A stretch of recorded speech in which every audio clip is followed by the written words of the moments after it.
What's good, YouTubers and YouTubettes? This is JB Sports back again with another one. Got some breaking news. Paul Gift from MMA Analytics is saying that Matchroom Boxing has filed a lawsuit against Andy Ruiz and TGB Promotions. It's on. Once again, it's on. It's on, baby bubba. It's on. Look here, man. Everybody thought everything was signed, sealed, delivered yesterday, as it was reported through various websites and various media outlets that Andy Ruiz had agreed to fight in Saudi Arabia. He was getting more money, and all the concessions that he was asking for his team and him had gotten. But it was always a caveat, and I should have maybe reported this yesterday when I did a video saying he accepted the deal. They said as long as the contract that Matchroom Boxing sends to them is everything that we agreed to in principle, word of mouth, agreed to, is on that contract. You can say, like I said, you can say you agree to thing. You be like, okay, I want more than $9 million. Eddie Hearn can say, okay, all right, I want vital testing just like the first fight. Eddie Hearn can say, okay. He can say, okay, I want a judge, all three judges, I want to have at least 40 plus fights, not even 40 plus, but 40 world champion fights they have judged in the past. All three judges need to have experience of 40 world championship fights. Eddie Hearn can say, okay, cool. And he can say, I want the referee to have refereed in 40 championship fights. And he can say, okay. And everything. He said, I want a U.S. representative to oversee the boxing commission in Saudi Arabia. Along with the BOC, I want a U.S. representative along with the BOC to oversee this fight in Saudi Arabia. And Eddie Hearn can say, okay. And then when he send the contract, he can send basically the same contract he sent before with none of that they agreed to verbally, and send the same contract over there, and Andy Ruiz can say, hey, man, I thought we agreed to this. This is all this that we agreed to. This is not in the contract. This is not in the contract. VADA is not in the contract. I'm just using that as an example. The referee with 40 plus world championship level experience is not in there. All three judges that have judged 40 world championship fights are not in this contract.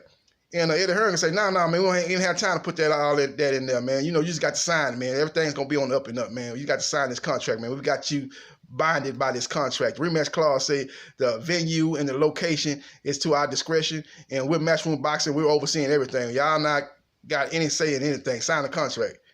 And Andy Ruiz say, no, I'm not signing this contract, man. I'm not signing this contract, man, because you haven't put the concessions that we agreed to verbally in the contract. And Eddie Hearn can say, okay, I'll see you in court. And then he files a lawsuit.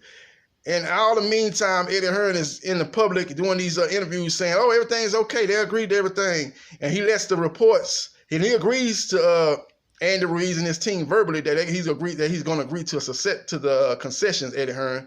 And that comes out, all the media outlets, Michael Carpenter is reporting this, Dan Raphael is reporting this, and all the media outlets are reporting that Andy Ruiz got all the concessions he wants. And he never intended to agree to those concessions. He just want all this out saying, okay, Andy Ruiz agreed to it, and then send the contract, and then Eddie will say, well, I already came out and said I was going to agree to come there. I can't just go back on my word, and put the pressure on Andy to sign the contract. And Andy say, no, I'm not signing anything because the concessions that we verbally agreed to is not in the contract. And then he files a lawsuit.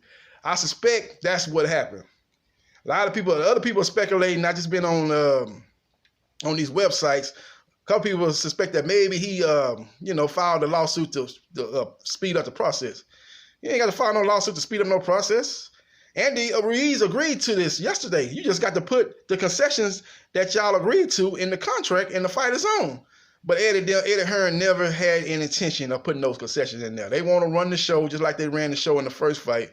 They want to leverage and put Andy Joshua in a favorable position, give him all the advantages, don't have no drug testing, put a referee at the discretion of the BBBOC, put judges at the discretion of Matchroom Boxing and the BBBOC, and basically run this thing out like they did in New York, Madison Square Garden.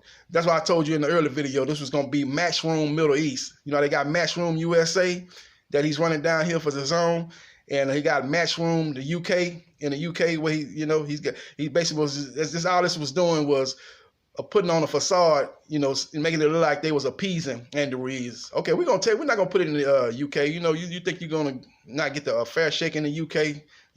Recent events have deterred you from going to the UK. The Oscar Rivas, Dillian White situation. Okay, we'll move it to Saudi Arabia. We just moving it. We just like you moving a company out of the US and moving it to Canada. It's still running by US employees and US executives. It's still getting run by, they just moving to Canada. And that's all they doing with this fight. They're moving it to Saudi Arabia, but it's going to get run by Matchroom Boxing. They're going to call all the shots. They're going to be in control of every aspect of this fight. And that's what he wants. He don't want to concede anything to Andy Ruiz. They want to put, like I said, AJ in a favorable position and where he can get those titles back. They want those titles back by hook or by crook. They're willing to go to court.